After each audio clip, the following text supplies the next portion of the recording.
बार मुझे बता दो, वॉइस वगैरह आ रही है या नहीं, सुनाई दे रहा है आपको, है ना, आवाज दिखाई दे रही है कि नहीं दे रही है, जरा बताओ एक बार। स्टार्ट करते हैं। All clear, thank you. तो देखो हमारा पहला क्वेश्चन क्या है, हमारा पहला क्वेश्चन है ये, शुरू में हमारे जो शब्दावली है ना, खेल शब्दावली है, उससे संबंधित क्वेश्चन है शुरू में, उसके बाद बाकी टॉपिक से मिलेंगे। तो शुरू में आपको खेल शब्दावली वाला ये टॉपिक है, ठीक है। चलो देखते हैं खेल शब्दावली से आपके कितने सही बनते हैं।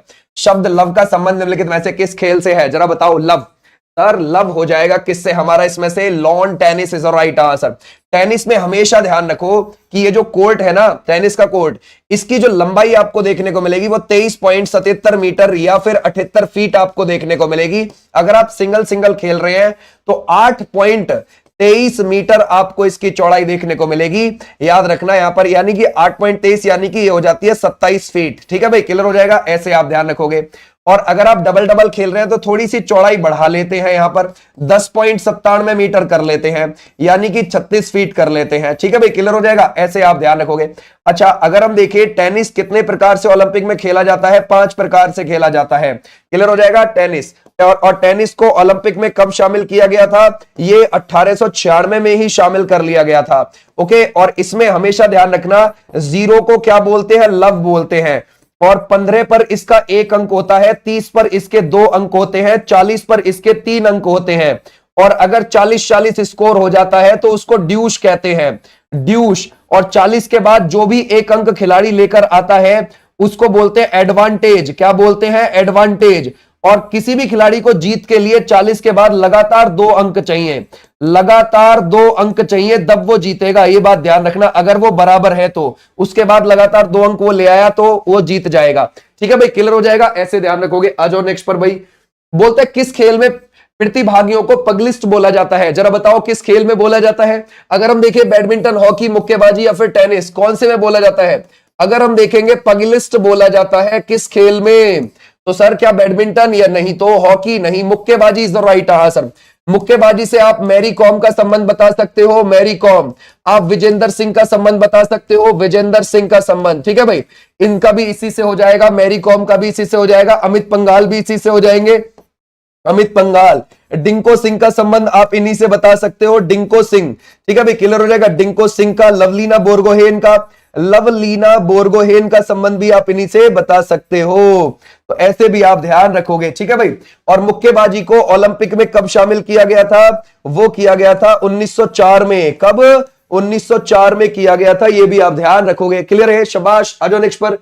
किसी भी टेनिस खेल में यदि दोनों खिलाड़ियों का खेल 3-3 अंक यानी कि 40-40 पर, है ना भाई, ध्यान रखोगे, स्कोर हो जाता है तो उसे क्या कहा जाता है। अभी हमने देखा था उसको बराबर, ड्यूश, पीछे, रेटल, क्या बोला जाता है उसको, जरा बताओ उसको क्या बोला जाता है, उसको बोला जाता है ड्यूश। तो हमारा राइट आंसर हो जाएगा ये, है ना। अभी हमने देखा था कि 0 है वो है लव, और 1 है तो 15, और 2 है तो 30, और 3 है तो ध्यान रखोगे 40। 3 अंक पे 40 स्कोर होता है, 2 अंक पे 30 स्कोर होता है, 1 अंक पे 15 स्कोर होता है, 0 लव।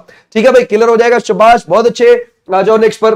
बोलता है बर्डी, ईगल, अल्बाट्रोस, ये जो सभी शब्द हैं ये किसके उपयोग में आते हैं, जरा बताओ। हम किसकी बात कर रहे हैं, हम कर रहे हैं बर्डी की बात, हम कर रहे हैं ईगल की बात, हम कर रहे हैं अल्बाट्रोस की बात। ये जो शब्द है ये कौन से खेल से जुड़े हुए हैं, क्या ये पोलो से है, गोल्फ से है, फुटबॉल से, या फिर बेसबॉल से है। इनका संबंध किससे हो जाएगा, वो है golf is the right answer. Golf, याद रखना, जो गोल्फ का खेल है वो एक आउटडोर खेल है। आउटडोर मींस उसको घर के बाहर खेला जा सकता है, उसमें 9 या 18 छेद होते हैं उसके ग्राउंड में, ये ध्यान रखना। ठीक है भाई, क्लियर हो जाएगा। और जो गोल्फ का डंडा होता है उसको क्या बोलते हैं, क्लब बोलते हैं, क्लब। ये भी आप ध्यान रखोगे, क्या बोलते हैं, क्लब। ये एक महंगा खेल है। क्लियर हो जाएगा, शाबाश, बहुत अच्छे। आ जाओ नेक्स्ट पर। अच्छा, इसमें देखो एक क्रिकेट शॉट है। अच्छा, कोई इनमें से एक क्रिकेट शॉट है जिसमें बल्लेबाज बल्ले को लंबवत घुमाता है और गेंद को जमीन पर मारता है। गेंद को कवर और मिड ऑफ के बीच मारा जाता है। वो कौन सा शॉट है, सीधा ड्राइव है, ऑफ ड्राइव है, या फिर फ्रंट फुट डिफेंस है, या फिर आप लगाओगे ड्राइव पर है। ये कौन सा हो जाएगा, जरा बताओ क्या लगाओगे, आराम से कर सकते हो। ये कौन से शॉट की हम बात कर रहे हैं, जरा बताइए इसमें से कौन सा होगा। मान के चलो ये आपका ग्राउंड है। ठीक है भाई, क्लियर हो जाएगा, ये आपका ग्राउंड है, ये आपकी क्रिकेट पिच है यहां पर। ठीक है भाई, अब ये बोल रहा है ऑफ ड्राइव, ठीक है भाई, क्लियर हो जाएगा। और ये ऑफ ड्राइव जो आपको देखने को मिलेगा कवर और मिड ऑफ के बीच में, देखो यहां पर आ जाएगा, यहां पर मिड ऑफ, ये हो जाएगा एक्स्ट्रा कवर, ठीक है भाई, क्लियर हो जाएगा। और यहां पर आपको कवर देखने को मिलेगा। अब ये जो प्लेयर है वो ये वाला खेल रहा है शॉट, समझ गए भाई, ये वाला, तो इसको बोलते हैं ऑफ ड्राइव। क्या बोलते हैं इसमें से? ऑफ ड्राइव बोलते हैं इसको, ये ध्यान रखोगे। यहां पर प्लेयर है आपका, यहां आपके कवर एक्स्ट्रा कवर है, यहां आपका मिड ऑफ है, ठीक है भाई, क्लियर हो जाएगा। और इसके बीच से ये खेल रहा है शॉट को, ये बात ध्यान रखना, इसको बोलते हैं ऑफ ड्राइव। क्या बोलते हैं इसको? ऑफ ड्राइव बोलते हैं, क्लियर हो जाएगा, शाबाश। आ जाओ नेक्स्ट पर। बोलते हैं निम्नलिखित में से कौन सा शब्द क्रिकेट से संबंधित नहीं है? अच्छा, क्रिकेट से इनमें से कौन सा संबंधित नहीं है?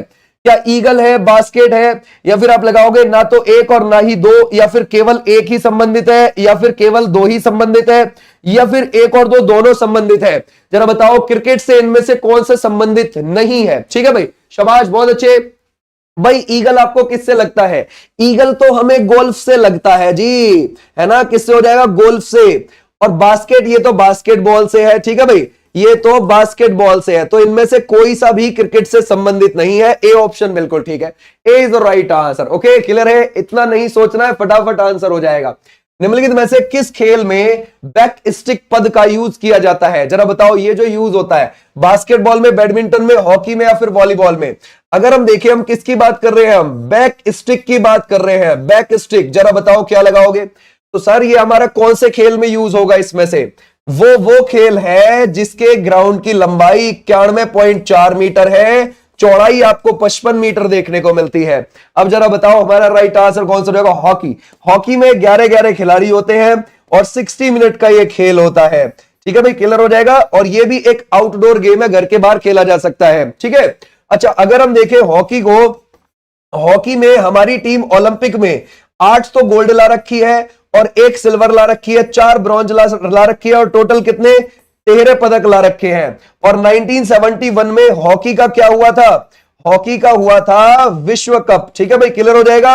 हॉकी का विश्व कप हुआ पहली बार, कौन जीत गया था? स्पेन को हरा के पाकिस्तान। और पाकिस्तान हॉकी के विश्व कप को 4 बार जीता हुआ है। और भारत ने कब जीता था? 1975 में भारत ने जीता था, यह भी आप ध्यान रखोगे। आ जाओ नेक्स्ट पर। बोलता है फ्री थ्रो आपको किस खेल से संबंधित लगता है? जरा बताओ, फ्री थ्रो ये किससे है? क्या फुटबॉल से, क्रिकेट से, बैडमिंटन से, या फिर बास्केटबॉल से है? ये किससे हो जाएगा? जरा बताओ। अगर हम देखें फ्री थ्रो इसमें से किस में यूज किया जाता है ना भाई? पक्की बात है, सोच लेना, क्या हम बास्केटबॉल लगाएंगे? है ना भाई, basketball is the right answer, ये इसी से संबंधित है। बास्केटबॉल का जो कोर्ट होता है, जो छोटे मैदान होते हैं ना, उनको कोर्ट बोला जाता है। अच्छा, बास्केटबॉल का जो कोर्ट है ये आपको 28-15 पर देखने को मिलेगा। ये 28 मीटर लंबा, 15 मीटर चौड़ा, और ये आपको देखने को मिलेगा, इसका ध्यान रखोगे, जिसमें गोल पोस्ट होता है 10 फीट की ऊंचाई पर, ये भी आप ध्यान रखोगे। तो हमारा राइट आंसर कौन सा हो जाएगा? ये बास्केटबॉल में कितने कितने प्लेयर होते हैं? 5 प्लेयर होते हैं, 5 खिलाड़ी देखने को मिलते हैं, क्लियर हो जाएगा। आ जाओ नेक्स्ट पर। बोलते किसी भी टेनिस में कोई भी खेल 0-0 पर शुरू होता है, और टेनिस में 0 अंक को क्या कहा जाता है? ओरिजिन, स्टार्ट, लव, बेस, क्या ऐसा वर्ड यूज किया जाता है? जरा बताओ। अगर हम देखें 0-0 से जो वो शुरू हो रहा है उसको हम क्या बोलेंगे? अगर हम देखें टेनिस की बात कर रहे हैं तो हमारा राइट आंसर इसमें लव बोलते हैं, ठीक है भाई, ध्यान रखोगे, love is the right answer, शाबाश। सीके नायडू ट्रॉफी किस खेल से संबंधित है? जरा बताओ। अच्छा, सीके नायडू ट्रॉफी के मैच कितने दिन होते हैं? कौन बच्चा बताएगा? अगर हम देखें, ये है हॉकी है, या फिर आप लगाओगे फुटबॉल है, क्रिकेट है, या फिर बैडमिंटन है। अगर हम देखें, सीके नायडू ये हमारे पहले टेस्ट के कप्तान थे, पहले टेस्ट के कप्तान थे, याद रखना। और हमारा पहला टेस्ट 1932-33 में, है ना भाई, खेला गया, जिसमें से 1932-33 का दौरा है ये, और 1932 में खेला गया, इंग्लैंड के खिलाफ हमने खेला था, ये बात आप ध्यान रखोगे। अच्छा, अब बात आती है, इनके नाम से एक ट्रॉफी है, वो भी किसकी? क्रिकेट की है, ओके। लेकिन ये कितने दिन मैच खेला जाता है? ये 4 दिन मैच चलता है इसका। और ये किसके लिए है? ये अंडर 22 के लिए, अंडर 23 के लिए, अंडर 25 के लिए, ठीक है भाई, इन टीमों के लिए है, ये बात आप ध्यान रखोगे, ठीक है भाई, क्लियर हो जाएगा, इन टीमों के लिए है ये, क्लियर हो जाएगा, शाबाश। आ जाओ नेक्स्ट पर। बोलते प्रत्येक वर्ष असम के दूसरे शनिवार को अल्लपुजा के पास आयोजित नेहरू ट्रॉफी प्रतियोगिता श्रेणी की सबसे प्रतिस्पर्धी और लोकप्रिय है। जरा बताओ, बैडमिंटन, नौका दौड़, या फिर आप लगाओगे बास्केटबॉल, या फिर घुड़दौड़, ये कौन सा हो जाएगा? जरा बताओ। अगर हम देखें हम देख रहे हैं प्रत्येक वर्ष को, ठीक है भाई, क्लियर हो जाएगा। हर साल होती है, कब होती है ये? अगस्त और सितंबर के समय पर, है ना भाई, जब वहां पर क्या मनाया जा रहा होता है? ओणम मनाया जा रहा होता है। वो कौन सी है? क्या आप लगाओगे इसमें से? नौका दौड़, boat race is the right answer, yes, है ना। इस बोट रेस को क्या बोलते हैं? वल्लम कल्ली बोलते हैं, वल्लम कल्ली। तो हमारा राइट आंसर कौन सा हो जाएगा? नौका दौड़ वाले बच्चे, बिल्कुल बिल्कुल ठीक है, शाबाश, बहुत अच्छे। सुल्तान अजलन शाह कप निम्नलिखित में से किस खेल से जुड़ा हुआ है? जरा बताओ। सुल्तान अजलन शाह कप और ये 1983 में शुरू हुआ। पहले ये हर 2 साल में होता था, पहले 2 साल में होता था, लेकिन 1998 से हर साल होने लग गया, है ना, ये हर साल होने लग गया। और ये किससे जुड़ा हुआ? हॉकी से। ओके, और कहां पर होता है? मलेशिया में होता है ना, मलेशिया में। तो हमारा राइट आंसर हो जाएगा हॉकी। हॉकी वाले बच्चे बिल्कुल ठीक, बिल्कुल करेक्ट। आ जाओ नेक्स्ट पर। रणजीत सिंह गोल्ड कप निम्नलिखित में से किस खेल से जुड़ा हुआ है? जरा बताओ कौन सा? रणजीत सिंह गोल्ड कप क्या किससे लगाओगे आप? इसमें से क्या हम लगा सकते हैं? इसमें से क्रिकेट से, कबड्डी से, हॉकी से, पोलो से, कौन सा हो जाएगा? अगर हम देखें, आगा खां कप का संबंध किससे है? आगा खां कप का हो गया। लेडी रतन टाटा कप किससे है? लेडी रतन टाटा कप ये किससे है? या फिर अगर हम देखें, है ना भाई, रणजीत सिंह गोल्ड कप किससे है? Hockey. Hockey is the right answer. Okay भाई, क्लियर हो जाएगा, शाबाश, बहुत अच्छे। आ जाओ नेक्स्ट पर। बैडमिंटन के खेल में महिलाओं के लिए निम्नलिखित में से कौन सा कप ट्रॉफी प्रदान की जाती है? जरा बताओ। महिलाओं के लिए बैडमिंटन के खेल में, ठीक है भाई, अगर हम देखें कौन से खेल में? बैडमिंटन के खेल में। और किसके लिए? महिलाओं के लिए। जरा बताओ इनमें से कौन सी है? वेब एलिस कप है, विजडम ट्रॉफी है, उबर कप है, डर्बी कप है, कौन सा हो जाएगा? जरा बताओ, शाबाश, बहुत अच्छे, गड़बड़ ना हो जाए। अच्छा, अगर हम देखें, पक्की बात है, उबर कप। उबर कप वाले बच्चे बिल्कुल ठीक, 1956-57 में शुरू हुई थी ये। और 2024 का उबर कप कौन जीत गया? चाइना जीत गया, है ना, चाइना जीत गया है। और अगर आप देखोगे, पुरुष के लिए भी बैडमिंटन की एक ट्रॉफी है, वो है थॉमस कप, बहुत इंपॉर्टेंट।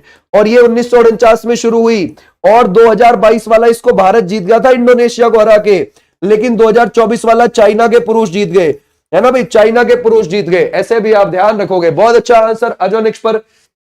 राइडर कप किस खेल से आपको संबंधित लगता है? कौन सा है? राइडर कप के बारे में देख रहे हैं, क्या ये हॉकी से है, क्रिकेट से है, टेबल टेनिस, गोल्फ, है ना भाई, जरा बताओ इसमें से। हम राइडर कप की बात कर रहे हैं, राइडर कप, ये कौन सा हो जाएगा? क्या हम गोल्फ लगा सकते हैं? है ना भाई, golf is the right answer, golf से है, शाबाश, बहुत अच्छे।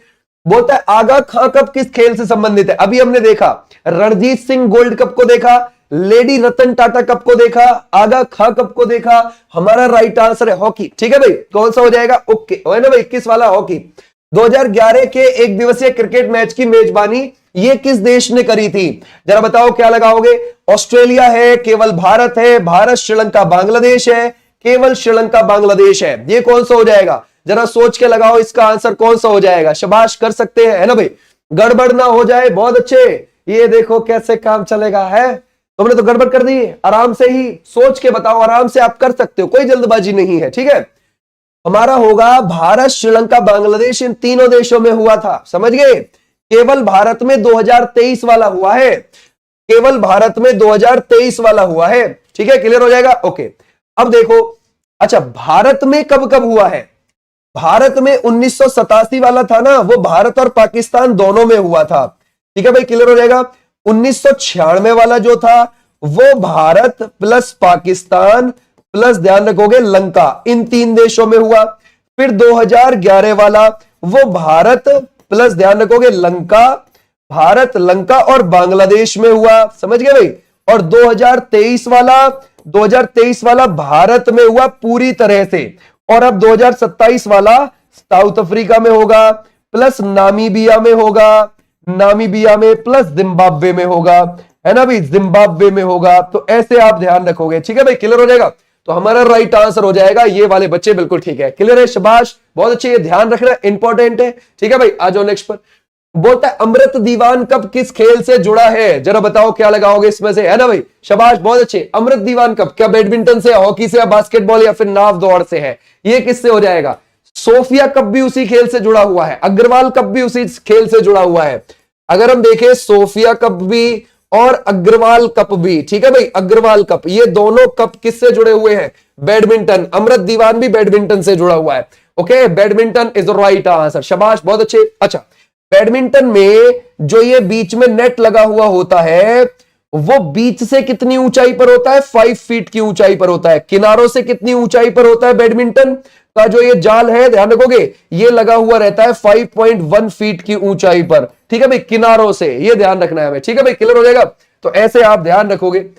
बोलते कपिल देव ने 1983 विश्व कप, उस समय पर इसको प्रूडेंशियल कप 83 के नाम से जाना जाता था। तो ये किस स्टेडियम में उठाया था ये कप? लॉर्ड्स में, ईडन गार्डन, होलकर, हरा पार्क, ग्रीन पार्क यानी कि। अब जरा बताओ कौन से में? भाई 1975 में पहला क्रिकेट वर्ल्ड कप हुआ था, इंग्लैंड में हुआ था, राइट बात है। कौन जीत गया? वेस्ट इंडीज जीत गई। 1979 में फिर से इंग्लैंड में हुआ, कौन जीत गई? वेस्ट इंडीज जीत गई। फिर 1983 में ये इंग्लैंड एंड वेल्स में हुआ, इंग्लैंड एंड वेल्स में हुआ, ठीक है भाई, ध्यान रखोगे।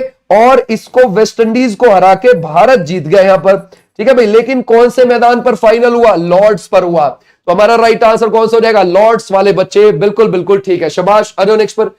बोलते हैं 2024 में वाणिज्य और उद्योग मंत्री आपको कौन लगते हैं? जरा बताओ क्या लगाओगे। अब मंत्रियों से आ गया क्वेश्चन, ठीक है भाई, यानी कि मंत्रिमंडल नया। अब इससे क्वेश्चन है आपके मंत्रिमंडल से, ठीक है भाई, नया नया मंत्रिमंडल जो 2024 में बना है, यानी कि नए नए चुनाव हुए थे 18वीं लोकसभा के, और वो शपथ ली थी जून में, ठीक है भाई, नए नए मंत्रिमंडल ने जून 2024 में, ठीक है। अब जरा बताओ क्या लगाओगे। वाणिज्य और उद्योग मंत्री आपको कौन लगते हैं? शाबाश, बहुत अच्छे। हमारा राइट आंसर कौन सा? पक्की बात है, Piyush Goyal is the right answer. Yes, Piyush Goyal is the right answer, यहां पर बिल्कुल बिल्कुल ठीक है, शाबाश, बहुत अच्छे।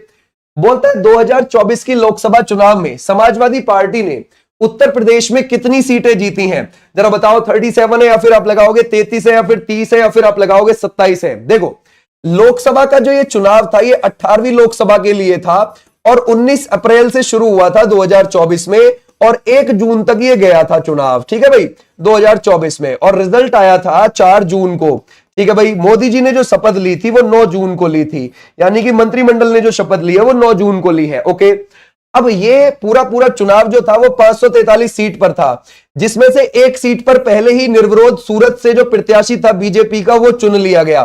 तो 542 सीटों पर क्या हुआ है ना, चुनाव वोट डली थी, ये बात ध्यान रखना। और रिजल्ट पूरा 543 का ही आया, क्योंकि एक तो यहां से हो गया ये, और 542 ये हो गए। तो 543 में से कोई भी पार्टी 272 या उससे ज्यादा नहीं ला पाई, बहुमत नहीं ला पाई थी सिंगल पार्टी। बीजेपी जो रही थी वो कितने पर रह गई? 240 पर रह गई, ठीक है भाई। और जो इंडिया गठबंधन था वो इंडिया गठबंधन रह गया कितने पर? 234 पर। क्लियर हो जाएगा। तो बीजेपी ने, है ना, किसके साथ एनडीए अलायंस बनाया? किसके साथ बनाया? बाकी पार्टियों के साथ। और वो पार्टियों से बना के वो 292 पर ले गए, यानी 272 से ज्यादा कर ली उन्होंने अपनी, और उन्होंने अपनी सरकार बना ली, ठीक है भाई, क्लियर हो जाएगा। अब ये जो इंडिया गठबंधन है इसमें सबसे बड़ा जो है ग्रुप वो है कांग्रेस, उसकी है 99 सीटें, ठीक है भाई, ध्यान रखोगे। और उसके बाद आती है समाजवादी पार्टी, और समाजवादी पार्टी यहां पर कितनी सीटें निकाल ले गई थी, है ना, वो 37 ले गई थी, 33 ले गई थी। तो हमारा राइट आंसर है 37, ठीक है भाई, वो लेकर गई थी 37। तृणमूल कांग्रेस 29 लेकर गई थी, ठीक है भाई, ध्यान रखोगे 29। तो ऐसे आप ध्यान रखोगे, क्लियर हो जाएगा। आ जाओ नेक्स्ट पर। बोलता है 2024 में लोकसभा चुनाव में इंडिया ब्लॉक को कितनी सीटें मिली थी? जरा बताओ क्या लगाओगे। अगर हम देखें ये 200 है, या फिर आप लगाओगे 232, 240, 292, ये कौन सा हो जाएगा? शाबाश, बहुत अच्छे। एसएससी जीडी की जल्दी होगी क्लास, बच्चे शुरू आने दो नोटिफिकेशन, है ना, टेंशन क्यों लेते हो इतने? आप दिल्ली पुलिस वाली में लगे रहो, है ना भाई, परेशान क्यों होना है। चलो शाबाश, बहुत अच्छे, कर सकते हैं। ये कौन सा हो जाएगा? पक्की बात 234 अभी तो देखा हमने, है ना। और इंडिया में, इंडिया गठबंधन में सबसे बड़ा जो ग्रुप है वो कौन सा है? कांग्रेस पार्टी है। सेकंड पे कौन है? सेकंड पे आपको देखने को मिल जाएगा समाजवादी पार्टी, ठीक है भाई। उसके बाद तृणमूल कांग्रेस 29 पर, और अगर आप देखोगे उसके बाद डीएमके 22 सीट पर, डीएमके भी इन्हीं की तरफ है, ठीक है भाई, ध्यान रखोगे। डीएमके तमिलनाडु में चलती है ना, द्रविड़ मुनेत्र कड़गम, ठीक है। तो ऐसे भी आप ध्यान रख सकते हो। अजो नेक्स्ट पर। ऐसे भी पूछ सकता है कल को कि एनडीए गठबंधन में सबसे बड़ी पार्टी बीजेपी, इंडिया में, इंडिया गठबंधन में कांग्रेस बड़ी। बोलता है 2024 के मंत्रिमंडल में चिराग पासवान वर्तमान में कौन सा मंत्रालय संभालेंगे? जरा बताओ क्या लगाओगे। ये जल शक्ति मंत्रालय है, खाद्य प्रसंस्करण उद्योग मंत्रालय है, श्रम एवं रोजगार मंत्रालय, युवा कार्य और खेल मंत्रालय। ये कौन सा हो जाएगा? शाबाश, बहुत अच्छे, खाद्य प्रसंस्करण उद्योग मंत्रालय is the right answer. Clear है? शाबाश, बहुत अच्छे। आज भी नेक्स्ट पर बहुत बढ़िया आंसर।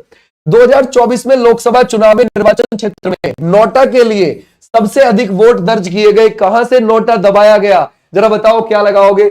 अब तक रिकॉर्ड बन गया सबसे ज्यादा नोटा पे वोट डलने का 18वीं लोकसभा में जाकर। ठीक है भाई, जरा बताओ कहां पर बना है सबसे ज्यादा नोटा पर वोट जो डले हैं वो कहां डले हैं? वो डले हैं इंदौर के अंदर। समझ गए? क्या था वहां पर ना, कांग्रेस का जो प्रत्याशी था उसकी बड़ी धमक थी इंदौर के अंदर कि भाई वही जीतेगा, वही जीतेगा, सब यही कह रहे थे। लेकिन क्या हुआ, वो एंड टाइम पे बीजेपी में चला गया पार्टी छोड़ के वो बीजेपी में चला गया। तो कांग्रेस को गुस्सा आ गया, कांग्रेस बोली सब नोटा पे दबाना आप। तो लोगों ने नोटा पे ही दबाया ज्यादातर।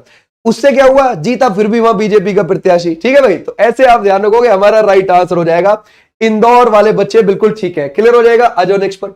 ये तो बड़ा लंबा क्वेश्चन है, जरा पढ़ो भाई इसको, क्या लगाओगे इसका हिसाब। 2024 के लोकसभा चुनाव के बाद हाल ही में हुए मंत्रिमंडल के गठन के अनुसार प्रहलाद जोशी को, है ना, उपभोक्ता मामले, खाद्य एवं सार्वजनिक वितरण मंत्रालय तथा नवीन एवं नवीकरण ऊर्जा मंत्रालय का कार्यभार सौंपा गया है। 2024 के लोकसभा चुनाव में किस क्षेत्र से वो चुनाव जीत कर आए थे? देखो भैया कौन से आए हैं। धारवाड़ लोकसभा, है ना भाई, निर्वाचन क्षेत्र, या फिर बांगलकोट वाला है, बेंगलोर वाला है, हसन वाला है, सारे कर्नाटक में है ये। ठीक है भाई, कौन से लोकसभा क्षेत्र से वो आए हैं चुनाव जीतकर? जरा बताओ क्या लगाओगे? शाबाश, बहुत अच्छे। वो आए हैं धारवाड़ लोकसभा निर्वाचन क्षेत्र से। कौन है वो? Prahlad Joshi is the right answer. Clear हो जाएगा? शाबाश, बहुत अच्छे। आ जाओ नेक्स्ट पर। बोलता है 2024 के लोकसभा चुनाव के बाद हाल ही में हुए कैबिनेट गठन के अनुसार श्री भूपेंद्र यादव को निम्नलिखित में से किस विभाग में नियुक्त किया गया है? उनके पास कौन सा विभाग आता है? क्या आप लगाओगे? नवीन और नवीकरणीय ऊर्जा मंत्रालय, सूचना एवं प्रसारण मंत्रालय, या फिर पर्यटन मंत्रालय है, पर्यावरण वन और जलवायु परिवर्तन मंत्रालय है? जरा बताओ क्या लगाओगे? शाबाश, कर सकते हैं। तो ये हो जाएगा हमारा पर्यावरण वन और जलवायु परिवर्तन मंत्रालय। D is the right answer. Okay भाई, धर्मेंद्र प्रधान को कौन सा मिला हुआ है? शिक्षा मंत्री का पद मिला हुआ है। ठीक है भाई, शाबाश। आ जाओ नेक्स्ट पर। 2024 के मंत्रिमंडल में रेल मंत्री का पद कौन संभालेगा? जरा बताओ क्या लगाओगे? पता है, जब अभी गवर्नमेंट ये वापस से आई, जीत के चल रही है सरकार, इन्होंने बहुत कम पदों को, है ना, चेंज किया, पहले जैसा ही रहने दिया। क्यों? क्योंकि कोई नाराज ना हो जाए, वैसी मामला खराब चल रहा था। ठीक है, तो ऐसे भी आप ध्यान रखोगे। 2024 के मंत्रिमंडल में रेल मंत्री का पद, जरा बताओ क्या लगाओगे? शाबाश, है ना, वो कौन है? क्या आप लगाओगे? अश्विनी वैष्णव इज द राइट आंसर। बिल्कुल बिल्कुल ठीक है, अश्विनी वैष्णव इज द राइट आंसर। शाबाश भाई, बहुत अच्छा। 2024 के मंत्रिमंडल में वर्तमान शिक्षा मंत्री कौन है? उड़ीसा से बिलोंग करते हैं, वो कौन हो जाएंगे? क्या पीयूष गोयल है, स्मृति ईरानी?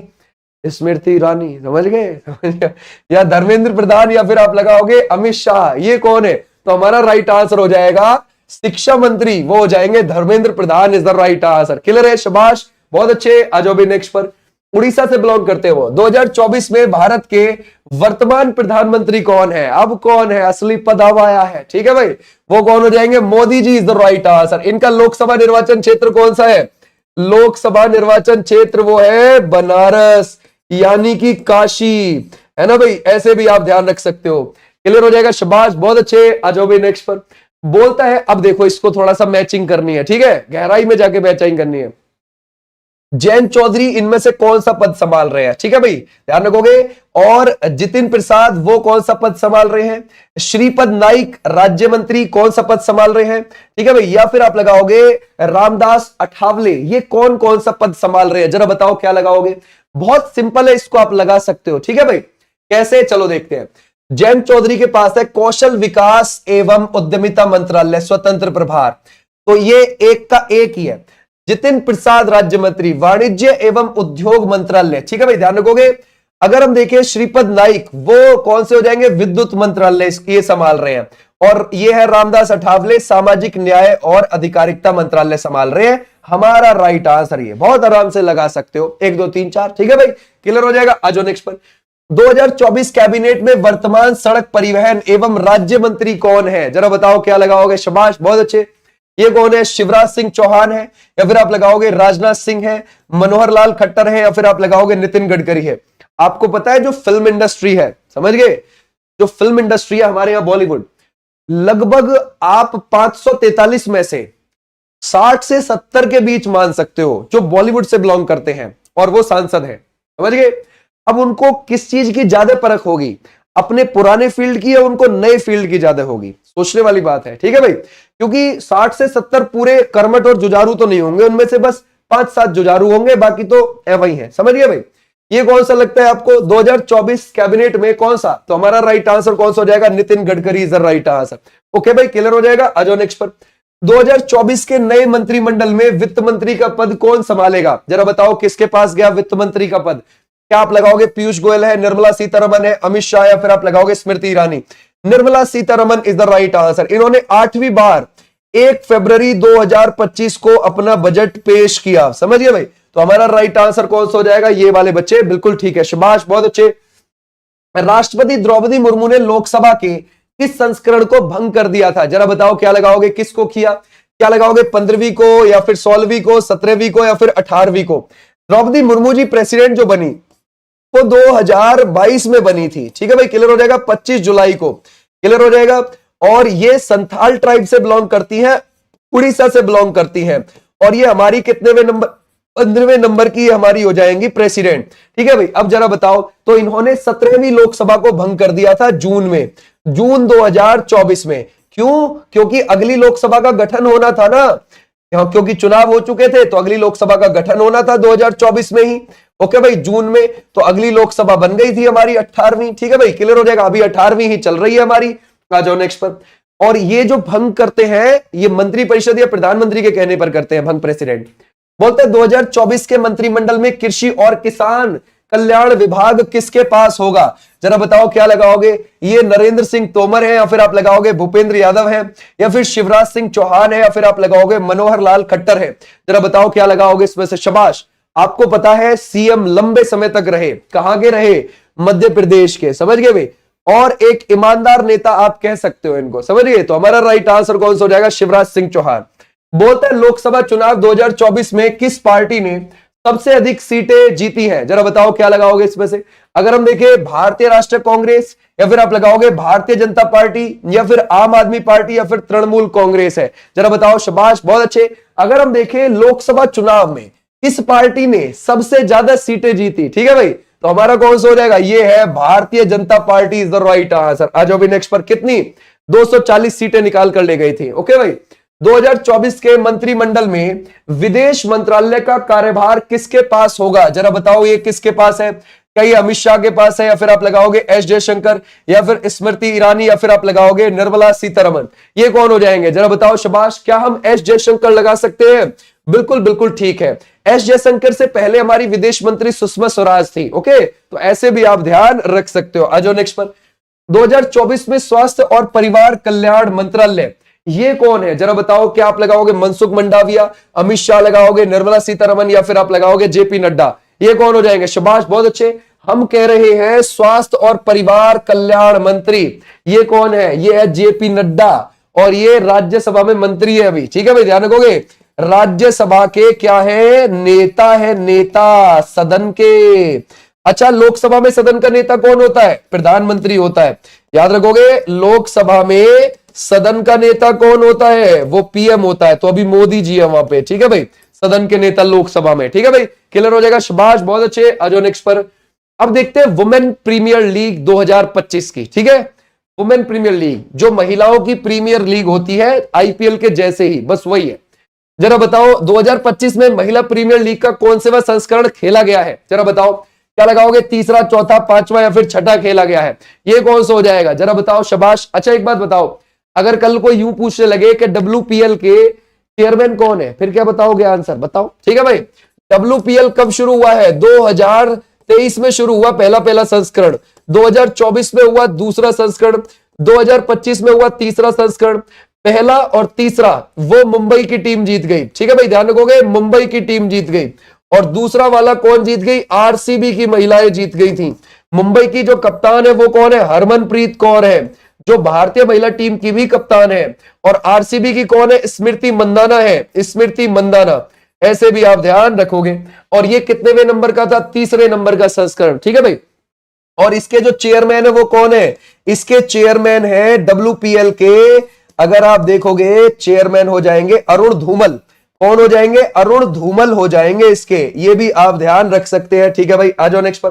बोलता है WPL 2025 की टाइटल स्पॉन्सर कंपनी कौन थी? जरा बताओ, इसकी टाइटल स्पॉन्सर कंपनी कौन है? क्या आप लगाओगे? वीवो है, टाटा है, जियो है, एप्पल है, ये कौन सा हो जाएगा? WPL का। शाबाश, बहुत अच्छे, कर सकते हैं।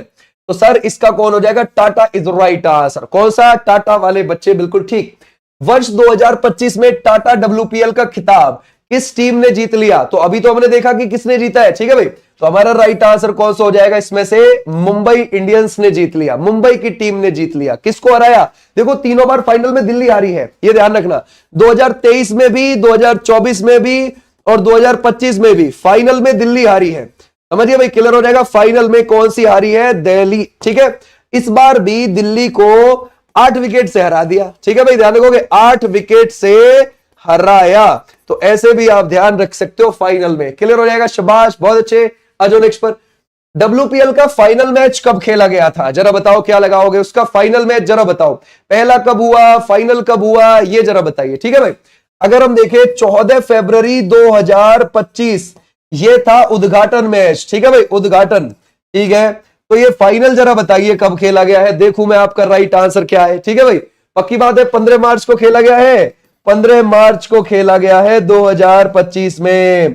पहला मैच कहां खेला गया अगर आपसे पूछा जाए? वो खेला गया था पहला मैच, है ना भाई, BCA स्टेडियम में, BCA वडोदरा के अंदर, गुजरात में, वहां खेला गया। ध्यान रखना, बहुत इंपॉर्टेंट, ठीक है भाई। वडोदरा गुजरात के अंदर ये खेला गया था। और फाइनल कहां पर हुआ? फाइनल हुआ है बेबॉर्न क्रिकेट स्टेडियम में। वो कहां पर है? मुंबई में है। अब एक बात ध्यान रखो, पता है 2023 में जब वुमेन प्रीमियर लीग का पहला फाइनल था ना, वो भी बेबॉर्न में हुआ और मुंबई जीत गई। और इस बार भी 2025 में वही हुआ, बेबॉर्न में फाइनल, मुंबई जीत गई। समझ गए? अपने ही शहर में धुआं काट दिया। तो ऐसे आप ध्यान रखोगे, ये इस बीच में हुआ है। टाटा WPL 2025 के किस खिलाड़ी ने ऑरेंज कैप जीता है? जरा बताओ, ऑरेंज कौन जीतता है भाई? वो WPL हो चाहे IPL हो, उनमें ऑरेंज कैप कौन जीतता है? जो ज्यादा रन बनाता है एक सीजन में। यानी कि 2025 के सीजन में WPL ने रन किसने ज्यादा बनाए हैं इसमें? जरा बताओ, कहां से आती है वो, है ना भाई? वो है Natalie Brunt is the right answer. बस नेताली ब्रंट याद रख लेना, याद रहेगा, ठीक है भाई, क्लियर हो जाएगा। तो इन्होंने 523 रन बनाए हैं, ठीक है भाई, इंग्लैंड से बिलोंग करती हैं। 523 रन इन्होंने बनाए हैं, इंग्लैंड से बिलोंग करती हैं। और वैसे खेलती है ये मुंबई की टीम के लिए। कौन सी टीम के लिए? मुंबई की टीम के लिए खेलती हैं। समझ गए? इंपॉर्टेंट, वेरी इंपॉर्टेंट, इसको ध्यान रखना, ठीक है भाई। आ जाओ नेक्स्ट पर। बोलता है टाटा WPL 2025 में किस खिलाड़ी ने पर्पल कैप जीता है? भाई विकेट किसने लिए ज्यादा, जरा बताओ, ठीक है भाई। विकेट किसने लिए है इस बार, यानी कि पर्पल कैप, वो किसको मिला है पर्पल कैप? क्या आप लगाओगे इसमें से? अमेलिया केयर है, या फिर हैली मैथ्यू है, या फिर जेस जॉनसन है, या फिर आप लगाओगे जॉर्जिया वारेहम है? ये कौन हो जाएगा? जरा बताओ, क्या लगाओगे? अगर हम देखें विकेट लिए हैं सबसे ज्यादा, वो कौन है? कौन लगा रहे हो? ए वाले, एमिली केयर, न्यूजीलैंड से आती हैं, ठीक है भाई, ध्यान रखोगे, न्यूजीलैंड से बिलोंग करती है, इन्होंने ही ली है, ठीक है भाई, क्लियर हो जाएगा। तो हमारा right answer Emily care is the right answer. Tata WPL 2025 में फेयर प्ले का खिताब किस टीम ने जीत लिया? अच्छी कौन सी खेली है? जरा बताओ, क्या लगाओगे? अगर हम देखें सर, ये मुंबई इंडियंस के लिए, या फिर दिल्ली कैपिटल्स, या फिर रॉयल चैलेंजर बेंगलुरु, या फिर गुजरात टाइटंस, कौन सी टीम है जो बहुत अच्छी खेली है? वो कौन सा हो जाएगा? जरा बताओ, शाबाश। अच्छा, IPL, ये जो WPL है, इसमें बिकने वाली सबसे महंगी खिलाड़ी अब तक की कौन है? 2023 में स्मृति मंदाना बिकी थी, ये बात ध्यान रखोगे, 3.40 करोड़ में उनको खरीदा गया था RCB की महिला टीम के द्वारा, ठीक है भाई। और इसमें जो सबसे अच्छी खेली है वो Gujarat joints is the right answer. Clear हो जाएगा, शाबाश। तो हमारा राइट आंसर है ये। बोलता है WPL 2025 में विजेता टीम को कितनी राशि मिली है? जरा बताओ भाई। विजेता मुंबई नहीं है तो कौन? दिल्ली लगा रहे, एक लगा रहे मुंबई, दिल्ली, गुजरात खेली है भाई। ये कौन सा है? WPL 2025 में विजेता टीम को कितनी राशि मिली है? जरा बताओ। देखो भाई, उपविजेता को मिले हैं कितने? उपविजेता को मिले हैं 3 करोड़। तो विजेता को कितने मिले हैं, है ना? विजेता को मिले हैं 6 करोड़, ठीक है भाई। तो हमारा राइट आंसर कौन सा हो जाएगा? 6। तो हमारा राइट आंसर 6 वाले बच्चे, बिल्कुल ठीक है। WPL 2025 में emerging player of the tournament का खिताब किसने जीता? जरा बताओ। एमर्जिंग प्लेयर का किसने जीता है? क्या हरमनप्रीत कौर है, या फिर नैताली ब्रांट है, या फिर आप लगाओगे इसमें से अमनजीत कौर, या फिर आप लगाओगे इसमें से अमेलिया केयर? देखो हरमनप्रीत कौर की टीम जीत गई, ठीक है भाई, क्लियर हो जाएगा। मुंबई, नैताली ब्रांट इनको ऑरेंज कैप मिला है सबसे ज्यादा रन बनाने के लिए, है ना। अमेलिया केयर सबसे ज्यादा विकेट बनाने के लिए इनको पर्पल कैप मिल गया। अमनजीत कौर को emerging player of the tournament का मिल गया। तो हमारा राइट आंसर सी, ठीक है भाई। आ जाओ नेक्स्ट पर। WPL 2025 का फाइनल मैच में प्लेयर ऑफ द मैच का अवार्ड किसको मिला है? फाइनल में जो अच्छी परफॉर्मेंस थी वो किसकी थी? वो हरमनप्रीत कौर की थी, या फिर आप लगाओगे नैताली साइबर ब्रांट की थी, या फिर हेली मैथ्यू की थी, या फिर एमेलिया केयर की थी? जरा बताओ। Player of the match 66 run बनाए उन्होंने फाइनल में, और मुंबई से बिलोंग करती हैं, और मुंबई की कप्तान भी हैं, ठीक है भाई। तो कौन हो जाएंगी? Harmanpreet Kaur is the right answer. Harmanpreet Kaur, C नहीं है, कैसे काम चलेगा भाई। टाटा WPL का आयोजन कब से कब तक हुआ है? डेट बताओ। अभी हमने देखी थी, पूरी डेट देखी है, कब शुरू हुआ था ये, है ना। ये जो 2025 का है WPL, ये जो शुरू हुआ है, क्या ये 14 फरवरी से 15 मार्च तक गया था? 17 फरवरी से 18 मार्च के बीच में हुआ था? 12 फरवरी से 22 मार्च के बीच में हुआ था? 10 फरवरी से 10 मार्च के बीच में हुआ था? तो ये कब से कब तक हुआ है जरा बताओ। अभी हमने डेट देखी, तो हमारा राइट आंसर हो जाएगा ये वाले बच्चे, बिल्कुल बिल्कुल ठीक है ना। क्लियर है, शाबाश। अभी देखा था हमने 14 फरवरी को शुरू हुआ, 15 मार्च को एंड हुआ। आ जाओ नेक्स्ट पर। टाटा WPL में सर्वाधिक 18 छक्के किस खिलाड़ी ने लगाए हैं? जरा बताओ भाई, किसने लगाए हैं? अगर हम देखें, एशले गार्डनर ने लगाए हैं, शेफाली वर्मा ने लगाए हैं, ऋचा घोष ने लगाए हैं, हरमनप्रीत कौर ने लगाए हैं। 18 किसने लगाए हैं, है ना। गुजरात की कप्तान है वो जिसने लगाए हैं। जरा बताओ, गुजरात की कप्तान इसमें से आपको कौन लगती है जिन्होंने 18 लगाए हैं? Ashleigh Gardner is the right answer. तो हमारा राइट आंसर ए वाले बच्चे, बिल्कुल बिल्कुल ठीक। ऑस्ट्रेलिया से बिलोंग करती है, लिख सकते हो, ठीक है भाई, ऑस्ट्रेलिया से बिलोंग करती है। बोलता है 14 फरवरी 2025 को टाटा WPL का पहला मैच, वेरी इंपॉर्टेंट, ध्यान रखना, पहला मैच किन दो टीमों के बीच खेला गया और कहां खेला गया है? BCA cricket stadium, Baroda, Gujarat के अंदर पहला मैच इस सीजन का, ठीक है भाई। अब जरा बताओ हमारा राइट आंसर कौन सा हो जाएगा? ये कौन सा है? क्या रॉयल चैलेंजर बेंगलोर और गुजरात जॉइंट के बीच में, या फिर मुंबई इंडियंस और रॉयल चैलेंजर बेंगलुरु के बीच में, मुंबई इंडियंस और दिल्ली के बीच में, दिल्ली कैपिटल और यूपी वॉरियर्स के बीच में? जरा बताओ, शाबाश, बहुत अच्छे, है ना भाई। पक्की बात है, ए रॉयल चैलेंजर बेंगलुरु और गुजरात जॉइंट्स के बीच में हुआ, ठीक है भाई, क्लियर हो जाएगा। तो हमारा राइट आंसर हो जाएगा ये वाले बच्चे जीत गए। अच्छा, इसे जीत कौन गया? 6 विकेट से जीत गई थी RCB की महिलाएं, ठीक है भाई, क्लियर हो जाएगा। तो ये इस सीजन का पहला मैच था और वडोदरा में हुआ था। इस सीजन का फाइनल बेबॉर्न में हुआ था। बेबॉर्न कहां पर है? मुंबई में है, याद रखोगे, बेबॉर्न मुंबई में है, और मुंबई की ही टीम जीत गई थी। किसको हराकर? दिल्ली को हराकर, याद रखोगे, 8 विकेट से। ये अभी हमने देखा था जस्ट। अच्छा, 2023 में जब पहला WPL हुआ था, उसका जो ओपनिंग मैच था वो कहां हुआ था, है ना, वो हुआ था DY पाटिल स्टेडियम में, मुंबई के अंदर। DY पाटिल स्टेडियम में हुआ था, मुंबई के अंदर, क्लियर हो जाएगा। और उसका फाइनल उसका बेबॉर्न में ही हुआ था, मुंबई के अंदर, और मुंबई ही जीत गई थी उसको, ठीक है भाई। आ जाओ नेक्स्ट पर। बोलता है टाटा WPL में किस खिलाड़ी को मोस्ट वैल्यूएबल खिलाड़ी का खिताब मिला है? जरा बताओ, मोस्ट वैल्यूएबल खिलाड़ी का खिताब किसको मिला है?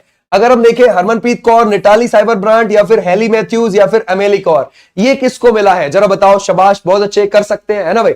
अगर हम देखें, है ना, कौन हो जाएंगी मोस्ट वैल्यूएबल? वो है Natalie Sciver Brunt is the right answer.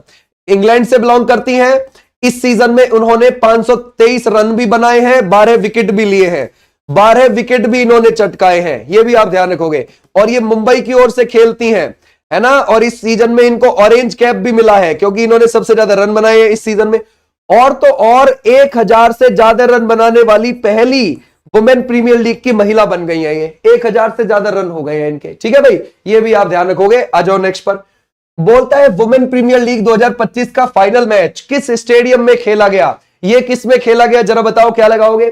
अगर हम देखें, M चिन्नास्वामी स्टेडियम, या फिर Ekana cricket stadium Lucknow, Brabourne stadium Mumbai, या फिर नन ऑफ दीज, आपको क्या लगता है? वुमेन प्रीमियर लीग 2025 का फाइनल मैच, जरा बताओ, ये कहां पर हुआ है? अभी देखा हमने, ठीक है भाई, अभी हमने देखा बेबॉर्न स्टेडियम में हुआ है। तो हमारा राइट आंसर है सी वाले बच्चे, बिल्कुल ठीक है, कीजिए, शाबाश। आ जाओ नेक्स्ट पर।